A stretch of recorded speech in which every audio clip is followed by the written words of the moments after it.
नमस्कार दोस्तों। आज हम बात करेंगे जन आधार कार्ड की। किसकी बात करेंगे हम? जन आधार कार्ड की। देखिए जन आधार कार्ड कहाँ से आया है, ये जन आधार कार्ड क्या होता है, इसको बनाने की प्रक्रिया क्या है, इसमें बनाने में कौन कौन से डॉक्यूमेंट्स लगते हैं, इसकी इससे जुड़ी हुई कौन कौन सी योजना है, उनके क्या बेनिफिट है, उन सब की हम बात करेंगे। जन आधार कार्ड से संपूर्ण जुड़ी हुई संपूर्ण सूचनाओं की हम बात करेंगे। तो दोस्तों आप वीडियो को पूरा देखना। अगर आपने वीडियो को स्किप करके देखे तो आपको जन आधार कार्ड के बारे में कुछ भी समझ में नहीं आएगा। अगर आपने वीडियो को पूरा देखा है तो मैं आपको विश्वास दिलाता हूं कि आपके जो भी जन आधार कार्ड से संबंधित जो भी समस्या है उसका समाधान आपको इस वीडियो में मिल जाएंगे। तो चलिए हम बात करते हैं जन आधार कार्ड की। देखिए जन आधार कार्ड क्या होता है। सबसे पहले तो आपको ये पता होना चाहिए कि जन आधार कार्ड कहाँ से आया है। देखो आपको मैं बताता हूँ कि राजस्थान में पहले बीजेपी गवर्नमेंट द्वारा वसुंधरा राजे द्वारा ये भामाशाह कार्ड चलाया गया था। ये क्या होता है कि आईडी होती है जिसमें नागरिक के बेसिक डाटा होते हैं। तो ये देखिए भामाशाह कार्ड वसुंधरा राजे द्वारा चलाया गया था, जिसमें ये ऊपर केसरिया रंग होता था, बीच में ये ब्लैक कलर की ऐसी पट्टी होती थी और ये नीचे हरा कलर होता था। यहाँ पे देखिए मुखिया की फोटो आती थी और यहाँ पे मुख्यमंत्री वसुंधरा राजे की फोटो दिखाई गई थी। इस प्रकार से भामाशाह कार्ड था। इसके बैक साइड में मेंबरों की फोटो और डिटेल्स होती थी। ये था भामाशाह कार्ड। जैसे ही वसुंधरा चुनाव के अंदर चुनाव है और वसुंधरा की गवर्नमेंट जाने के बाद में राजस्थान में कांग्रेस की सरकार बनेगी और गहलोत सरकार ने इस कार्ड को बदल के और जन आधार कार्ड का चेंजिंग कर दिया। तो देखिए जन आधार कार्ड इस प्रकार की जन आधार कार्ड में इसको चेंजिंग कर दिया। इसमें क्या चेंज किया है, देखिए मुखिया की जगह मुखिया की फोटो है। यहाँ पे ये राजस्थान सरकार का ये सरकार का लोगो है, ये जन आधार कार्ड का लोगो दिखा दिया और यहाँ पे जो मतलब कि मुख्यमंत्री की फोटो आती थी उसको हटा दिया गया है और यहाँ पे ये परिवार पहचान संख्या दिखा दी। ये परिवार पहचान संख्या भामाशाह कार्ड में इंग्लिश के अंकों में, इंग्लिश के वर्ड में थी और ये अब अंकों में डाल दी गई है। 10 अंकों की, वो भी 10 अंकों की थी और ये भी 10 अंकों की है। इनको अंकों में बदल दिया गया। यहाँ पे ये मुखिया का नाम आता है, यहाँ पे ये महिला आती है, जन्म तिथि इसका ये जन्म डेट ऑफ बर्थ डीओबी या जन्म तिथि लिखी हुई होती है। यहाँ पे ये स्वयं की इसमें एक चेंजिंग क्या है, इसमें प्रति व्यक्ति की स्वयं की पहचान संख्या बना दी गई है। ये भामाशाह कार्ड में नहीं था, ये जन आधार कार्ड में कर दिया गया है। देखिए जैसे इनकी मुखिया की है पहचान संख्या और भामाशाह कार्ड में क्या होता था, यहाँ पे पूरे अकाउंट नंबर शो करते थे, जो कि एक गलत डाटा है, इसका मिस यूज किया जाता था। अब यहाँ पे अक्स डाल के लास्ट की 4 डिजिट शो करते हैं और ये यहाँ पे एड्रेस आता है। इस प्रकार से जन आधार कार्ड को तैयार किया है। ये आगे का है और ये पीछे देखो इस प्रकार का ये कार्ड आता है। यहाँ से ऐसे कटिंग करके इसको तैयार किया जाता है। यहाँ पे पीछे मेंबरों की, यहाँ पे ये मेंबरों की क्रम संख्या होती है, नाम होते हैं, यहाँ पे ये मेंबरों की पहचान संख्या होती है और इनकी ये बेसिक डाटा के बारे में डिटेल्स होती है और यहाँ पे फोटो शो करती है। तो इस प्रकार से इसको चेंजिंग किया गया है। तो आप सबको समझ में आ गया होगा कि जन आधार कार्ड कहाँ से आया। भामाशाह कार्ड का ही नाम चेंज करके जन आधार कार्ड कर दिया गया और इसमें कुछ चेंजिंग कर दी गई है। इतना आपको समझ में आ गया। अब देखिए ये इस प्रकार से ये जन आधार कार्ड हो गया और ये जन आधार कार्ड है, इस तरह का ये दिखाई देता है। अब हम बात करेंगे ये जन आधार कार्ड बनाने के लिए क्या क्या डॉक्यूमेंट्स चाहिए, इसको बनाने के लिए आवेदन कहाँ से किया जाता है, कितने दिन में आवेदन स्वीकार किया जाता है, कब से इसका लाभ मिलते हैं, इससे जुड़ी हुई योजना कौन कौन सी है, उन सभी चीजों की हम बात करते हैं। तो देखिए हम समझेंगे एक एक चीज करके, एक एक के बारे में नोट करके समझेंगे। तो चलिए हम समझते हैं सब जन आधार कार्ड को किस प्रकार से अप्लाई किया जाता है। तो हम बात कर रहे थे जन आधार कार्ड में कौन कौन से आवश्यक दस्तावेज चाहिए, डॉक्यूमेंट कौन कौन से लगते हैं। तो देखिए दोस्तों डॉक्यूमेंट्स तो आप कोई भी एक डॉक्यूमेंट से अप्लाई कर सकते हैं, लेकिन उसके बेनिफिट और लाभ लेने के लिए आपको विभिन्न डॉक्यूमेंट्स की आवश्यकता होती है। वो डॉक्यूमेंट्स क्या है आपका, जैसे आपकी कोई ऐसी आईडी हो जिसमें आपका नाम हो, आपके पिता का नाम हो, आपकी माता का नाम हो, आपकी डीओबी हो और आपका एड्रेस शो करता हो, उसके माध्यम से आप जन आधार के लिए अप्लाई कर सकते हो। आप एक आईडी से भी जन आधार बना सकते हो, लेकिन उसमें विभिन्न योजनाओं के लाभ लेने के लिए विभिन्न डॉक्यूमेंट्स की आवश्यकता पड़ती है। तो चलिए हम पहले बात करते हैं नए जन आधार कार्ड बनाने के लिए क्या आवश्यकता है। सबसे पहले तो सदस्य की एक पासपोर्ट साइज की फोटो चाहिए होती है, रंगीन फोटो एक, जो जिस भी सदस्य का नाम जुड़ाना चाहते हो आप उसकी एक पासपोर्ट साइज फोटो चाहिए। उसके बाद में उसका आधार कार्ड चाहिए, आपको उसका आधार कार्ड चाहिए, उसका आधार कार्ड चाहिए, उसकी 10th क्लास की मार्कशीट या जो भी उसकी क्वालिफिकेशन हो, जो भी योग्यता हो उसकी मार्कशीट, योग्यता की मार्कशीट।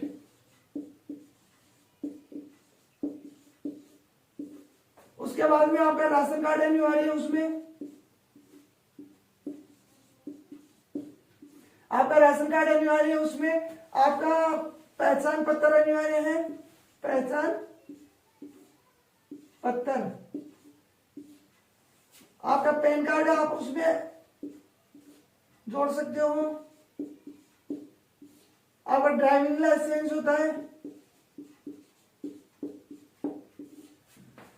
आपके पास जो भी आईडी हो, आइडेंटिफिकेशन हो, आप उसमें लिंक कर सकते हो और आप उस जन आधार कार्ड में, और आप सबसे इनमें से तो एक आईडी आप कोई भी लगा सकते हो। ये फोटो तो अनिवार्य है, लेकिन एक आईडी तो आपकी इनमें से होनी चाहिए। दूसरी आपकी इंपॉर्टेंट चीज है कि आपको उसका बेनिफिट लेने के लिए आपको अपनी bank passbook, bank details, bank passbook, ये इंपॉर्टेंट है। अगर आपने ये अपलोड नहीं की, ये नहीं लिंक किया जन आधार से, तो आपको बेनिफिट नहीं दिया जाएगा।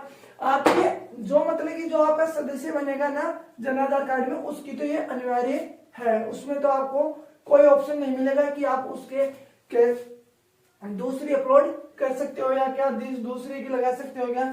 तो दोस्तों आपको मैं एक चीज बताना चाहता हूँ कि ये जन आधार कार्ड में सदस्य कौन बनता है। आपने लगभग देखा होगा कि भामाशाह कार्ड में भी देखा था, ये मुखिया लेडीज को भी बनाया जाता है, और इसमें मतलब कि आदमी को बहुत कम चांसेस में देखा जाता है। तो देखिए मैं आपको बताता हूँ इसमें मुखिया आदमी को क्यों बनाया जाता है, और सॉरी लेडीज को क्यों बनाया जाता है, और आदमी को कौन सी स्थिति में स्कूल में मुखिया बना सकते। जैसे एक परिवार में 5 सदस्य हैं, हमने बात की एक परिवार में 5 सदस्य हैं, उनमें से एक पति है, एक पत्नी है और 2 उनके बच्चे हैं, और एक मेंबर उनकी जैसे सिस्टर वगैरह कोई भी या भाई बहन होंगे। इस प्रकार से 5 मेंबर हो गए। अब इन 5 में देखिए मुखिया कौन बनेगी। इनकी जो पति पत्नी है ना, उनमें से पत्नी मुखिया बनेगी।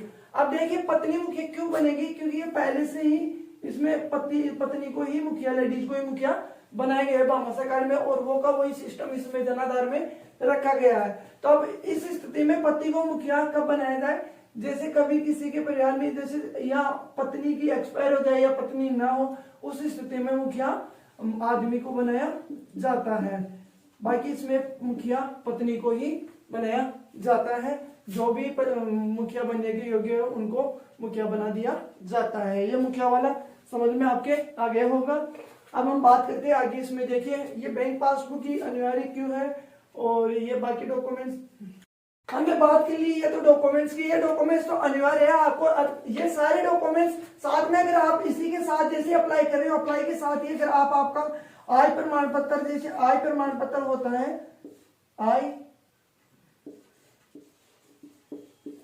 प्रमाण पत्र, ये भी साथ में अपलोड कर दोगे तो आपको बाद में ये अपलोड नहीं करना पड़ेगा, बार बार आय को प्रूफ नहीं देना पड़ेगा, एक बार में ही ये क्लियर हो जाएगा।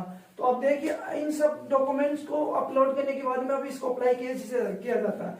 देखिए जन आधार कार्ड को अप्लाई करने के विभिन्न तरीके हैं। सबसे पहले तो आप अपनी पंचायत समिति या ग्राम पंचायत में भी इसको अप्लाई कर सकते हैं, या अटल सेवा केंद्र पे आप इसको अप्लाई कर सकते हैं, सीएसपी पे अप्लाई कर सकते हैं, ई मित्र पे अप्लाई कर सकते हैं, या फिर आप डायरेक्ट गूगल के माध्यम से आप अपनी एसओ आईडी बनाइए, लॉगिन कीजिए, उसमें जन आधार के ऑप्शन में जाइए, वहां पे आप इसको अप्लाई कर सकते हैं। तो अप्लाई करने का तरीका देखना, आप इसको अप्लाई करने का इसको तरीका है, इन डॉक्यूमेंट्सों को लेके जाइए आप। इन डॉक्यूमेंट्सों को लेके जाने के बाद आप ही इनको अपलोड हो, जैसे मेंबर एक एक करके इनके सभी सदस्यों के डॉक्यूमेंट्स अपलोड कर देंगे। उसके बाद में आपको फाइनल सबमिट करने के बाद, इन डॉक्यूमेंट्स अपलोड करने के बाद आपको एक रसीद मिलेगी, जिसमें आपका जितनी आपने डिटेल्स दी है वो डिटेल्स शो करेगी। और रसीद में क्या आता है, एक रसीद क्रमांक आता है, रसीद संख्या या क्रमांक बोल दो, रसीद संख्या आ जाती है।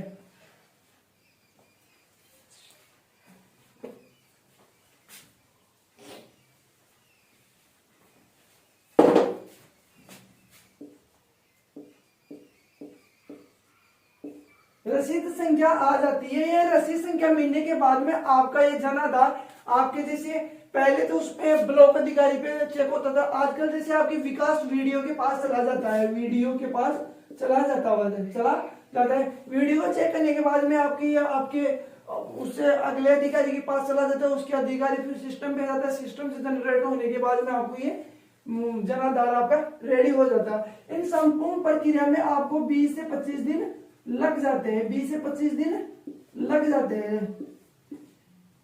जन आधार कार्ड का नंबर आने में 20 से 25 दिन लग जाता है। 20 से 25 दिन में इसकी संपूर्ण प्रक्रिया हो जाती है, आपके डॉक्यूमेंट चेक हो जाते हैं, अधिकारी चेक कर लेते हैं कि जिसने आवेदन किया है वो इसके लायक है, या गलत डॉक्यूमेंट्स तो नहीं किए, फर्जी डॉक्यूमेंट्स तो नहीं लगाए, जिन्होंने अप्लाई किया है वो इसके बेनिफिट के लायक है या लाभार्थी है, तो उनका फिर आगे सारी चीजें अगर उनको एकदम सही लगती है तो वो वेरीफाई कर देते हैं।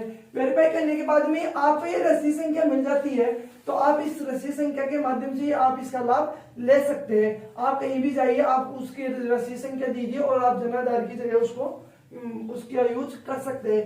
लेकिन अगर आपको इसका बेनिफिट लेना है, जैसे चिरंजीवी योजना है, मुख्यमंत्री अनुकृति कोचिंग योजना है इत्यादि, राजस्थान सरकार जैसे खाद्य सुरक्षा है, विभिन्न योजनाएं जो भी राजस्थान सरकार से जुड़ी हुई है, उन सबका अगर आपको लाभ लेना है तो आपको ये 20 से 25 दिन वेट करना पड़ेगा, जब तक आपकी जन आधार नंबर मिल ना जाए, ये वेरीफाई न हो जाए, उस तब तक ले सकते हैं। इतना टाइम आपको इसमें देना ही पड़ेगा, इससे पहले आप इसका लाभ नहीं ले सकते। आपने आवेदन के बारे में आपने समझ लिया होगा कि किस प्रकार से आवेदन किया जाता है, कैसे बनके तैयार होते हैं। अगर फिर भी आपके समझ में नहीं आ रहा तो आप मुझे कमेंट में बताना कि कहाँ पे आपको समझ में नहीं आ रहा, उस चीज का हम डिटेल से पूरा वीडियो बनाएंगे, एक एक आराम से धीरे धीरे आपको समझाएंगे, लेकिन आप कमेंट में बताना जरूर। आवेदन की प्रक्रिया मैंने आपको समझा दी है। एक चीज और बता देता हूँ मैं, जैसे आपने जन आधार कार्ड आपके पास पहले से है, आपको उसमें करेक्शन करना है, जैसे किसी सदस्य का नाम जोड़ना है, तो वो नाम जोड़ने के बाद में उस सदस्य का स्टेटस में दिखाता नहीं है। कई बार कहते हैं कि जैसे अभी जाति मूल निवास में जन आधार कार्ड को जन आधार में नाम है तो ही आप जाति मूल निवास बना सकते हैं, EWS बना सकते हैं, SC/ST का कास्ट के रेसिफिकेशन जो भी है सब कुछ आप जन आधार में नाम है तो ही उसका बेनिफिट ले सकते हैं। अब देखिए बेनिफिट उसमें क्या होता है कि जैसे आपने एक सदस्य फोटो दी, एक डॉक्यूमेंट्स अपलोड कर दिया, उसका नाम जुड़ गया, नाम जुड़ते उसकी रसीद संख्या मिल जाती है। अब आपको होगी कि उसके तो जन आधार नंबर पहले से मिले हुए तो उसको तो तुरंत लाभ मिलना चाहिए, ऐसा नहीं है। आपको मैं बता देता हूँ, उसको अपडेट होने में 15 से 20 दिन लग जाती है। ये कुछ स्टेप होती है, जैसे वीडियो के पास आती है, उसके बाद में पंचायत स्तर पे चेक होता है, फिर डिस्ट्रिक्ट लेवल पे चेक होता है, उसके बाद में जैसे हमारी जन आधार का ऑफिस सेंटर जयपुर बना हुआ, जयपुर से वेरीफाई होके फिर वापस सिस्टम पे आ जाता है। इतने सारे टाइम में आपको वेट करना पड़ता है, इस टाइम तक आपको इसका वेट करना पड़ता है, तभी आप इसका लाभ ले सकते हैं। आपको एक चीज बताता हूँ मैंने भी बहुत बार कई लोगों से सुना भी है, देखा भी है कि भैया हमारा जो जन आधार में एक मेंबर का नाम नहीं जुड़ रहा। देखिए मैं अब बताता हूँ आपको, पहले क्या सिस्टम था कि जन आधार में मेंबर जो जुड़े हुए होते थे उनको डिलीट करने के बाद दूसरे जन आधार में जोड़ने का ऑप्शन मिल जाता था, लेकिन अब इसमें कुछ अपडेट कर दिए गए हैं कि एक बार अगर आपने जन आधार में नाम है और आपने अपना नाम जन आधार से डिलीट करवा दिया है तो उसके बाद में आप उस नाम को जोड़ नहीं सकते। तो उसके लिए मैं बताता हूँ, जैसे क्या होता है कि शादी करने के बाद में ससुराल जाने के बाद उस महिला का जन आधार में नाम जोड़ना होता है, तो क्या प्रक्रिया होती है उसमें देखिए, उस महिला का पहले वाला जन आधार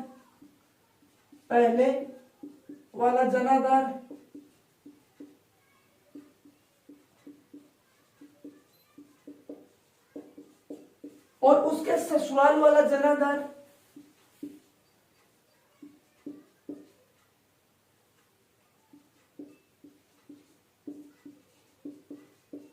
उन दोनों जन आधार कार्ड को आप लेके जाइए ई-मित्र पे, आपके नजदीकी जो भी ई-मित्र है उस पे जाइए। अब वहां पे आप जैसे ई-मित्र के पास लेके जाओगे तो उसको पास से आप बोले कि भैया इस जन आधार से इस इस जन आधार में इस मेंबर को ट्रांसफर करना है, ना कि डिलीट करना है। अगर आपने इस पहले में डिलीट करवा दिया, इसमें जोड़ने की कोशिश की, तो वो बिल्कुल भी कभी भी नहीं जुड़ पाएगा। उसके लिए आपको फिर बहुत सारे वहाँ जयपुर जो जन आधार का जो मेन ऑफिस है वहां चक्कर लगाने पड़ेंगे, वहां कई एफिडेविट देने पड़ेंगे, कई समस्याओं का सामना करना पड़ेगा।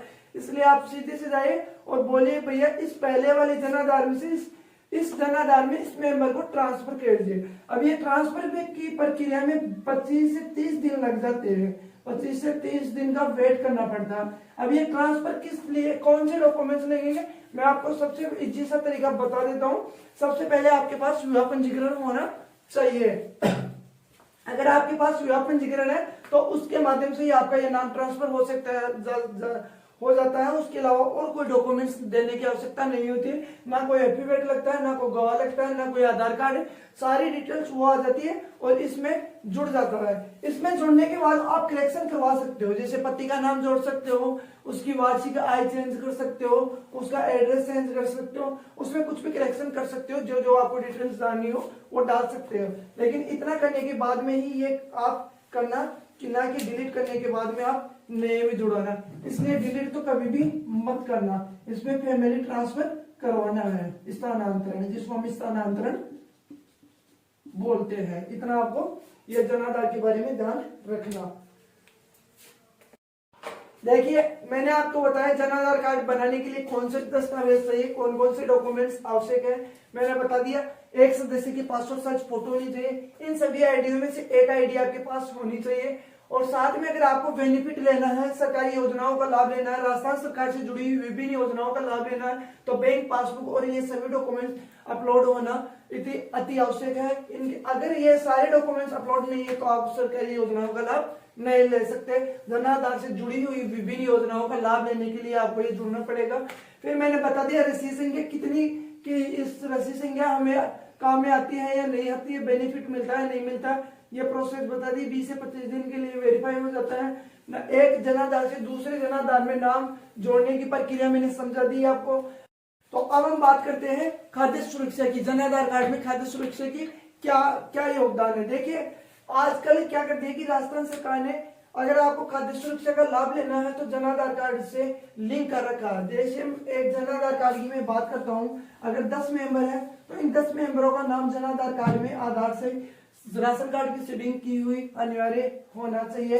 अगर जैसे मान लो कि 8 मेंबरों की आपने सीडिंग कर दी और 2 की रह गई, तो आपको जैसे एक व्यक्ति का 5 केजी गेहूं मिलते हैं ना, तो ये 8 के मिलेंगे, 2 के आपको गेहूं नहीं दिया जाएगा।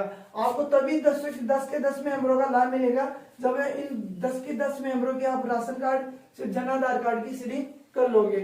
यह है राशन कार्ड का, और उसमें कुछ नहीं है कि राशन कार्ड जन आधार में अपडेट करें, नहीं। आपको एक सिंपल सा ही मित्र पे जाइए और राशन कार्ड सीडिंग का ऑप्शन दे रखा है, इसमें राशन कार्ड सीडिंग होती है, उसमें बस आपके आधार नंबर से एक सीडिंग होगी, इतना सा इसमें है, ताकि आपको खाद्य सुरक्षा का लाभ मिलता रहे। अब हम बात करते हैं कि आजकल जैसे स्कॉलरशिप का फॉर्म चल रहा है, कईयों को सरदर्द बना हुआ है, ये जाति मूल निवास जन आधार में किस प्रकार अपलोड है, क्या कैसे क्या कर रखा है। देखिए सिंपल सा तरीका मैं आपको समझा।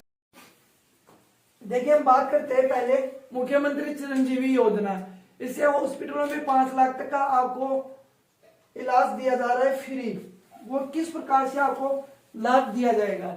सबसे पहले तो देखिए इस लाभ के तहत उन्हीं व्यक्तियों को लाभ मिलेगा जिन्होंने जो चिरंजीवी योजना में आवेदन करवाए गए थे, जिनका नाम चिरंजीवी योजना में है, उनको ही इस चीज का लाभ दिया जाएगा। इसका लाभ जैसे खाद्य सुरक्षा में जिनका नाम है उन सबको दिया जाएगा, और अदर भी जैसे कई कैंडिडेट अदर कैटेगरी के भी कैंडिडेट उनको भी लाभ दिया जाएगा।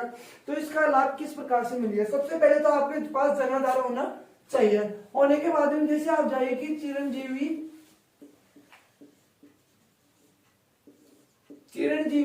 लिस्ट पे जाइए, जो भी हॉस्पिटलों की लिस्ट दे रखी है उन हॉस्पिटलों के नाम देखिए, जितने भी सारे हॉस्पिटल हैं उन सबके आप नाम लिस्ट में नाम देखिए। अब आप जिस हॉस्पिटल के लाभ लेना चाहते हो उस हॉस्पिटल पे जाइए, रजिस्ट्रेशन काउंटर पे जाइए और अपना जन आधार कार्ड दीजिए और बोलिए कि भैया हमें चिरंजीवी योजना के तहत हमारा इलाज करवाना है। तो सबसे पहले आपको वहां जाना पड़ेगा, और जो वहां की रजिस्ट्रेशन फीस होती है ना, जितने भी उस हॉस्पिटल की रजिस्ट्रेशन फीस होती है वो तो आपको उसको पे करनी पड़ती है, ज्यादा नहीं होती इतनी, 100 200 400 500 रुपए उसकी रजिस्ट्रेशन फीस होती है, वो तो आपको पे करनी पड़ेगी। उसके बाद में बाकी सारे आपको कुछ भी पे नहीं करना पड़ेगा। इस चिरंजीवी योजना के तहत आपका लाभ होगा। अब जैसे आपने उसमें किया, जिस मेंबर का आपको लाभ लेना, उस मेंबर का उस हॉस्पिटल में बायोमेट्रिक किया जाएगा। बायोमेट्रिक के तहत चिरंजीवी योजना में अब वहां से अप्लाई किया जाएगा। अप्लाई करने के बाद वहां से वो डाटा आगे जाएगा, आगे से वेरीफाई होकर आप उस हॉस्पिटल में आ जाएगा और फिर उसके बाद में आपकी बिल्स वगैरह चढ़ा दिए जाएंगे और उसके लाभ मिल जाएंगे। इसी प्रकार से जैसे राजस्थान सरकार द्वारा एक फोरम चला था, मुख्यमंत्री अनुप्रीति कोचिंग योजना, मुख्यमंत्री अनुप्रीति कोचिंग योजना। उसका क्या था कि जैसे आपका जनाधार के डाटा दिए हुए उसी के बेस पे आपके वो डाटा फॉर्म भरा गया था, अप्लाई कर लिया गया है, उसके आधार पे आपके चेक किए जाएंगे और फिर आपको वो कोचिंग अलॉट कर दी जाएगी जो उसके मतलब कि उसकी कैटेगरी के हिसाब से, उसकी सिटी के वगैरह के हिसाब से। अब हम बात करते हैं, आप अभी वर्तमान में एक समय में इसी टाइम में चलने वाली सबसे इंपॉर्टेंट चीज है कि सभी बच्चे स्कॉलरशिप का लाभ लेते हैं। स्कॉलरशिप में आजकल एक बहुत बड़ा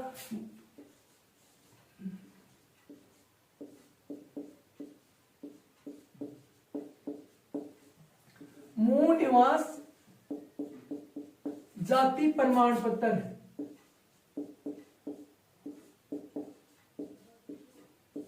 और वार्षिक आय, ये आय प्रमाण पत्र क्या है देखना, ये वार्षिक आय,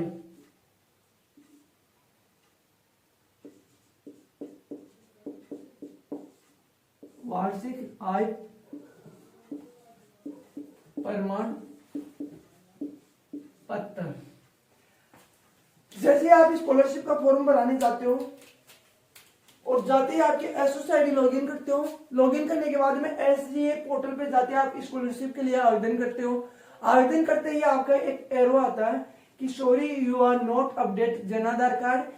उसमें कास्ट और बोनाफाइड, मोनिवास को बोनाफाइड बोला जाता है, जाति प्रमाण पत्र को कास्ट बोला जाता है, और इनकम इन एनुअली इनकम यानी आय प्रमाण पत्र, आपकी वार्षिक आय। ये तीन ऑप्शन आपके उसमें आवेदन करते ही, अप्लाई करते ही तुरंत ये ऑप्शन आता है, अप्लाई नहीं करने देता है।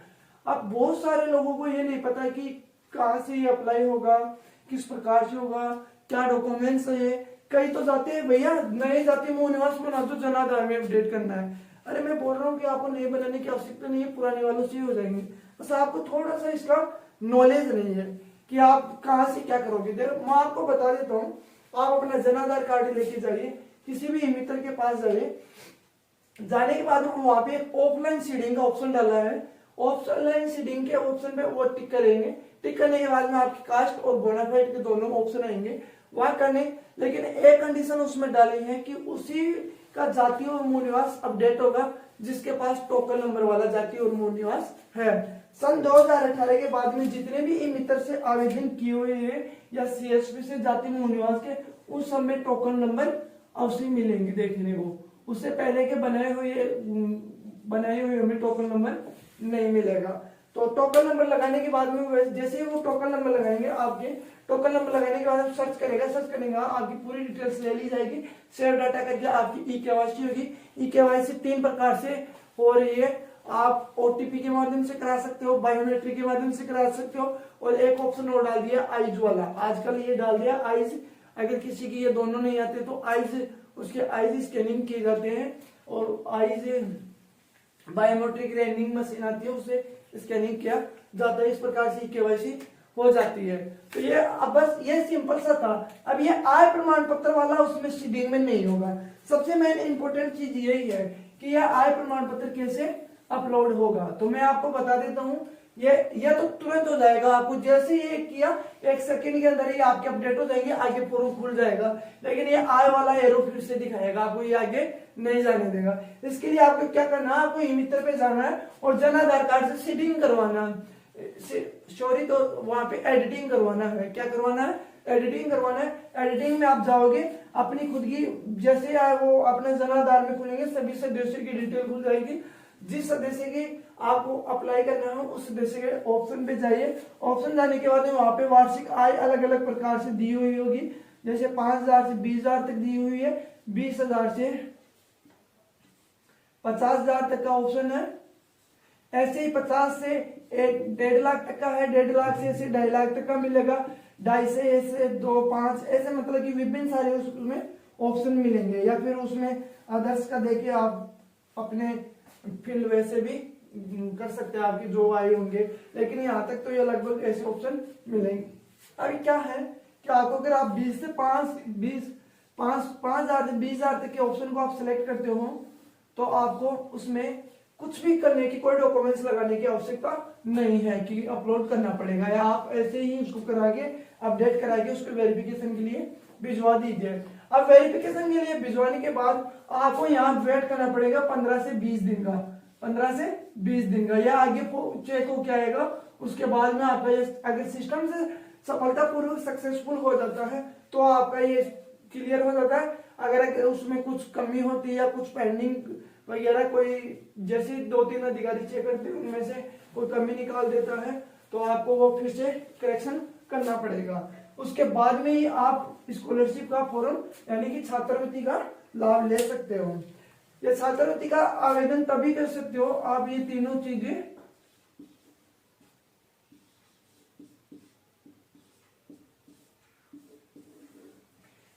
आपका मूल निवास, जाति प्रमाण पत्र और वार्षिक आय, अगर ये तीनों अपडेट आपकी जन आधार में नहीं होगी तो आपको छात्रवृत्ति का लाभ नहीं ले सकते हो। और ये आय तो आपको अपने अपडेट करना अनिवार्य है, क्योंकि आगे जो भी राजस्थान सरकार की योजना या कोई स्कीम वगैरह आएगी जिसके आप बेनिफिट लेना चाहते हो तो आपको ये वार्षिक आय तो अपडेट करना ही पड़ेगा। इसलिए मैं आपको दोस्तों आपको कहना चाहता हूँ कि आप जन आधार को आपकी 10th क्लास की मार्कशीट के अनुसार बनाइए।